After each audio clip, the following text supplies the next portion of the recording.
Morning, जब जागो तभी सवेरा। उसने मेरा चेहरा बदला है, दिल नहीं।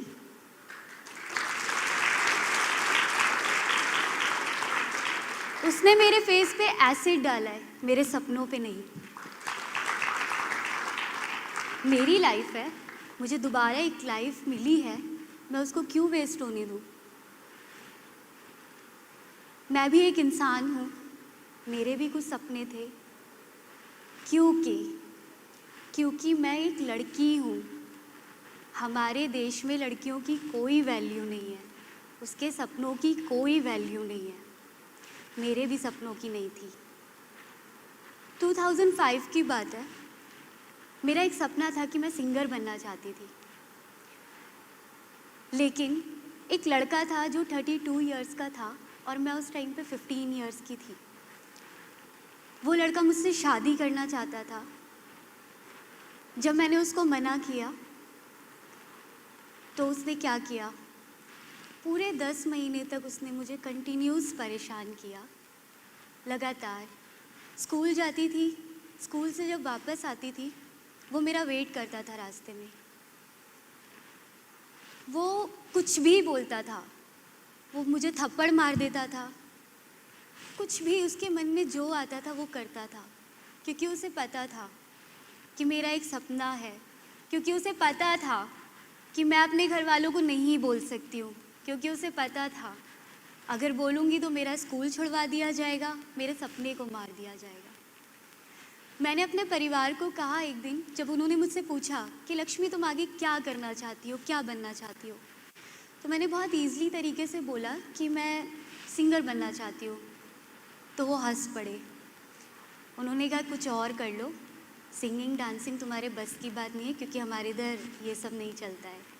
ठीक है, रियलिटी शोज़ देखती थी, तो आई फील कि रियलिटी शो देख रही हूँ, उसमें बहुत सारी चीज़ें होती हैं। आप सबको भी मालूम है कि कोई भाग के आया है अपने सपनों को पूरा करने के लिए, अलग से क्लासेस ले रहे हैं सब लोग अपने सपने के लिए, कुछ भी कर रहे हैं। तो मेरा मन भी किया। उस टाइम पे 2 महीने की छुट्टियां पड़ने वाली थी स्कूल की। मैं बहुत चंचल टाइप की लड़की थी, बहुत सीधी सी थी, जितना अभी बोलती हूँ ना पहले नहीं बोलती थी। बहुत वैसे टाइप की थी, अगर कोई ऊंची आवाज़ में बोल दे तो रो पड़ना। बहुत अजीब टाइप की थी। मैं अपने आप को खुद ही अजीब बोलती हूँ कि मैं थी, अभी नहीं हूँ। तो उस टाइम पे मैं घर से अकेले जाती भी नहीं थी। जहाँ जाना मम्मी, जहाँ जाना पापा, हर एक जगह पापा मम्मी साथ ही रहते थे। तो मैंने घर वालों को बोला कि मुझे घर से बाहर निकलना है, 2 महीने की छुट्टियाँ पड़ने वाली है, मुझे जॉब करनी है। तो उन्होंने बोला कि नहीं, अभी तुम बहुत छोटी हो, नहीं कुछ और कर लो। मैंने कहा नहीं, मुझे जॉब करनी है। जॉब करना मेन मकसद था ही नहीं। मेन मकसद मेरा यही था कि मैं सिंगिंग क्लास ज्वाइन करूं और आगे कुछ करूं, तभी मेरे घर वाले मान पाएंगे कि मैं कुछ कर सकती हूं। ऐसे वो नहीं मानेंगे।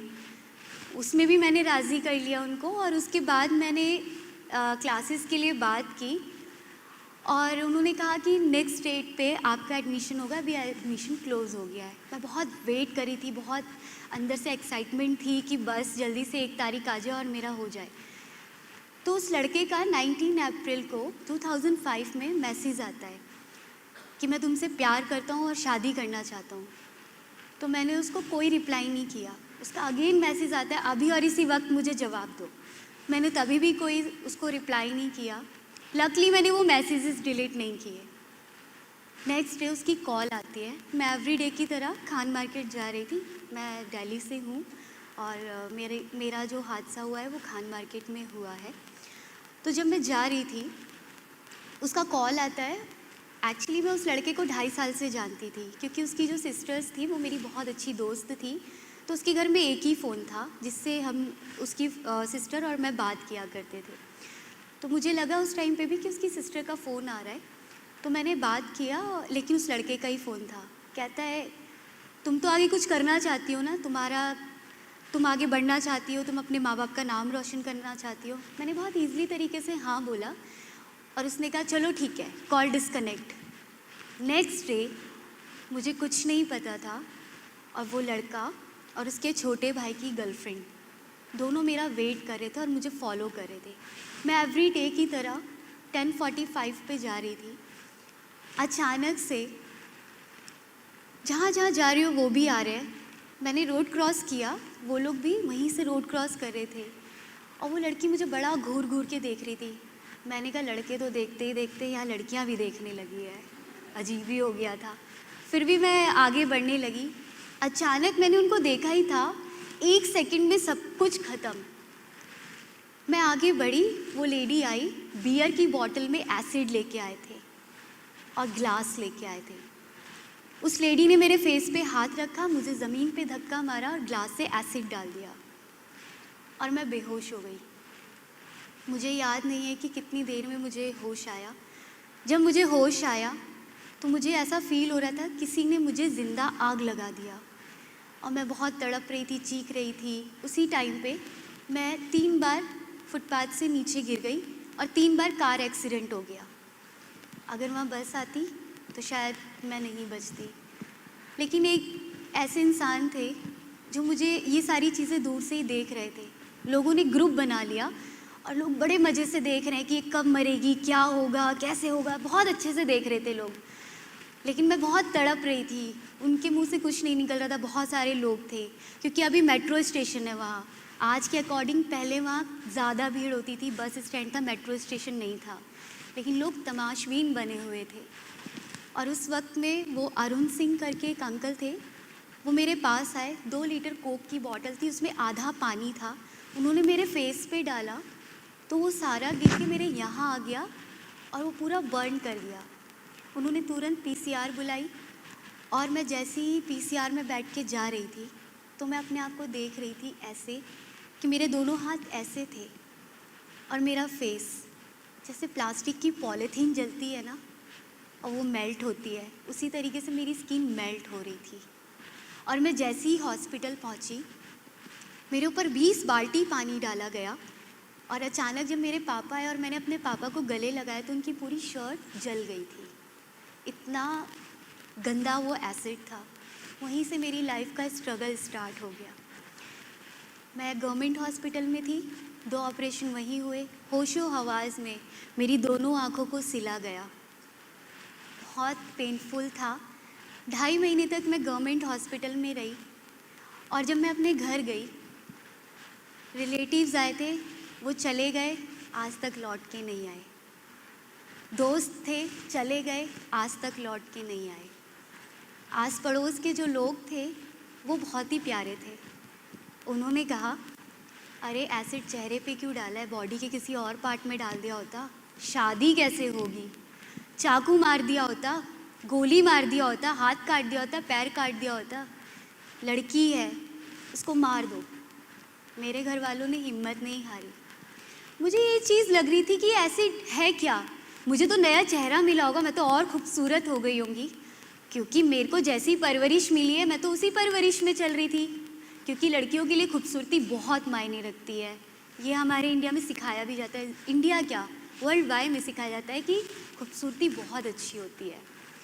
और उस वक्त में मैं अपना चेहरा देखना चाहती थी। मैं जब अपने घर गई तो मेरे घर से शीशे, फ्रेम सब कुछ हटा दिया गया। फिर भी मैंने किसी भी तरीके से अपने आप को देख लिया और जब देखा मेरे लिए बहुत पेनफुल था, क्योंकि सच में मेरा चेहरा बहुत डरावना हो चुका था और मेरी आंखें निकल चुकी थी, मेरी लिप्स, मेरा एक एक पार्ट फेस का ख़राब हो चुका था। मेरे लिए बहुत पेनफुल था। मैं आत्महत्या करना चाहती थी, नहीं जीना चाहती थी। लेकिन मेरे मन में एक सवाल आया कि मैं आत्महत्या करने से पहले अपने पेरेंट्स से एक सवाल तो पूछ लूँ। जो माँ 2.5 महीने मेरे लिए नहाई नहीं, जो पिता 2.5 महीने मेरे लिए सोए नहीं, इतनी आसानी से मैं आत्महत्या करके तो चली जाऊंगी, मेरे पीछे जो जिंदगियां हैं उनका क्या, वो तो ज़िंदगी भर मरेंगे। तब मैंने अपने पेरेंट्स से बात किया, क्योंकि यही गलती मैंने अटैक से पहले किया था कि मैंने अपने पेरेंट्स को कुछ नहीं बताया था, क्योंकि मैंने अपने मन में बना लिया था कि मेरे पेरेंट्स कभी मेरी सुनेंगे ही नहीं। उसके बाद जब मैंने अपने पेरेंट्स से बात किया तो मेरे पापा बहुत प्यारे इंसान थे, बहुत पॉजिटिव इंसान थे।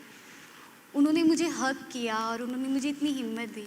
उन्होंने मुझसे एक बात कही इस दुनिया में कोई काम नामुमकिन नहीं है, हर एक काम मुमकिन ही मुमकिन है। एक दिन एक ऐसा वक्त आएगा, तुम्हें इसी चेहरे से प्यार होगा और तब तुम याद करोगी मुझे।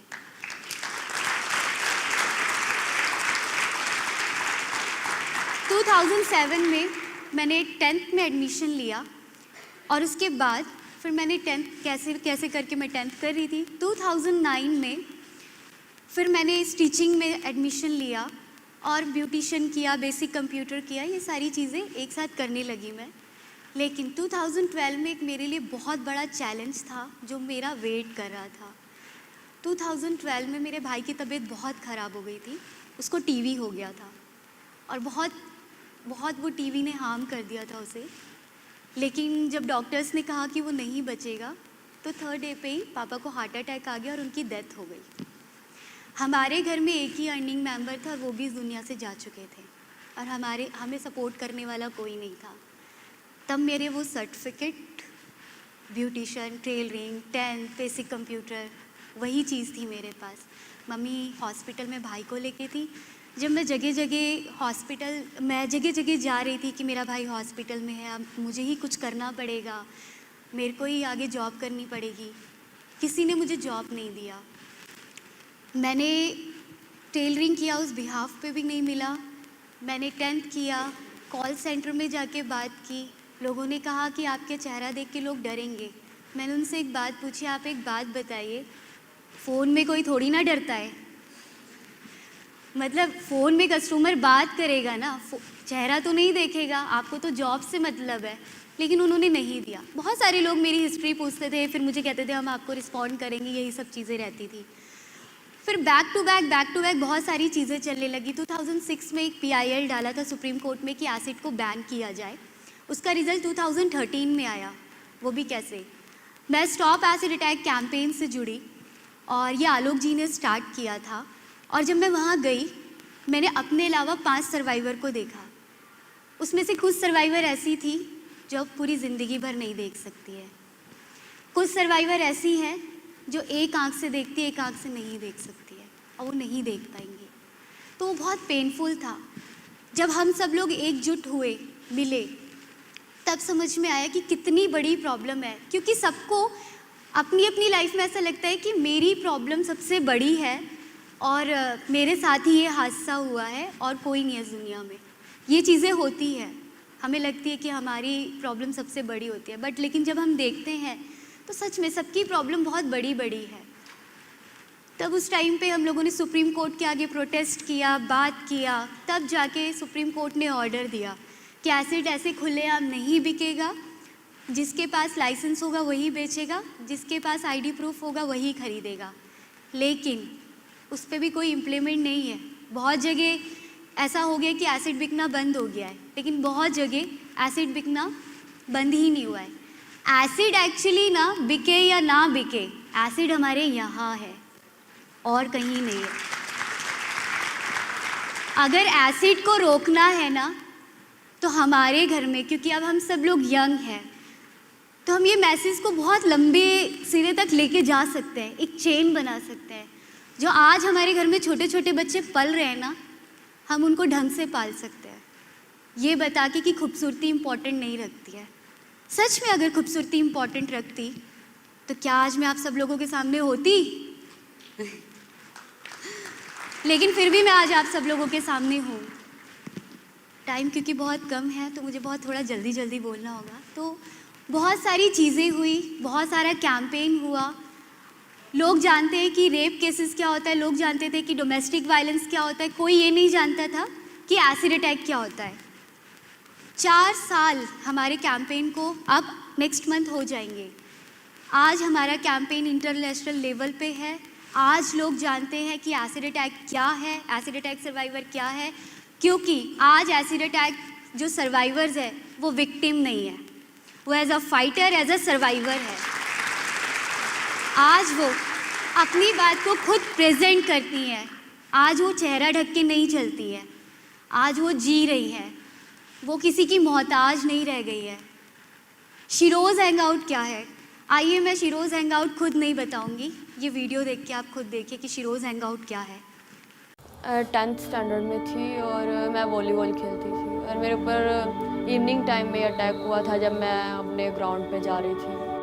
और मेरी बुआ के लड़के ने मेरे ऊपर अटैक करवाया था 1,25,000 रुपीज़ दे के, और प्रॉपर्टी डिस्ट्रीब्यूट था और वो मेरे से लाइक करता था। काफ़ी देर तक तो किसी ने हेल्प नहीं किया। मैं अटैक के हाफ एन आवर के बाद हॉस्पिटल पहुंची और वो भी मेरा भाई लेके गया था। मैं 2 साल की थी और मेरा भाई 9 दिन का था तब मेरी मम्मी एक्सपायर हो गई थी। 4-5 साल की थी तो मैं फरीदाबाद में चाचा चाची के साथ में आ गई थी, वहाँ पढ़ाई कर रही थी। और कुछ दिन बाद दादी बाबा भी एक्सपायर हो गए, तब मैं 15 साल की थी। तो पापा आए गाँव से, मुझे ले गए चाचा के पास से। वहाँ ले जाके उन्होंने मुझे कुछ दिन अपने पास रखा स्टेप मदर ने, और उन्होंने मेरे ऊपर एसिड डाल दिया। परिवार वाले ने डलवाया ज़मीन के पीछे, मतलब उनके पास बहाना तो ये था कि लड़की लड़की हो रही हैं, लड़के तो है नहीं है, तो इनका करेगा क्या। तू छोड़ दे, तेरी शादी दूसरी करा देंगे और तू बंद हो जाएगा तो हम तुम्हें छुड़ा लाएंगे।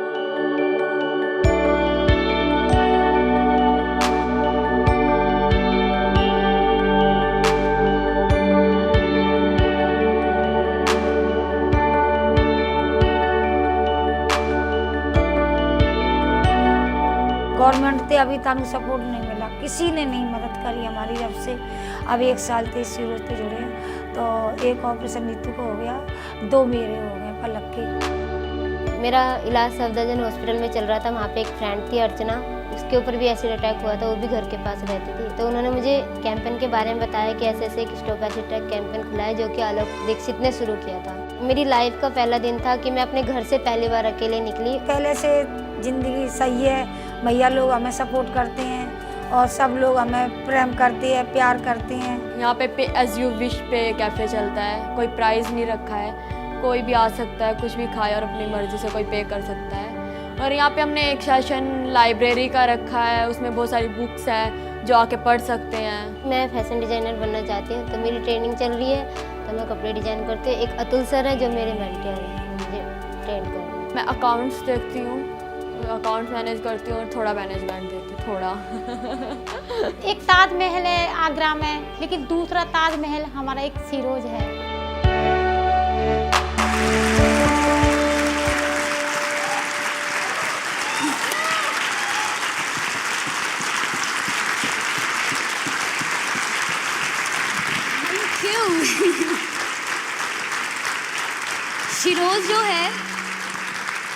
शिरोज जो है हीरोज का शिरोज। जब हीरोज हो सकते तो शिरोज क्यों नहीं हो सकती है। Rehabilitation is must important.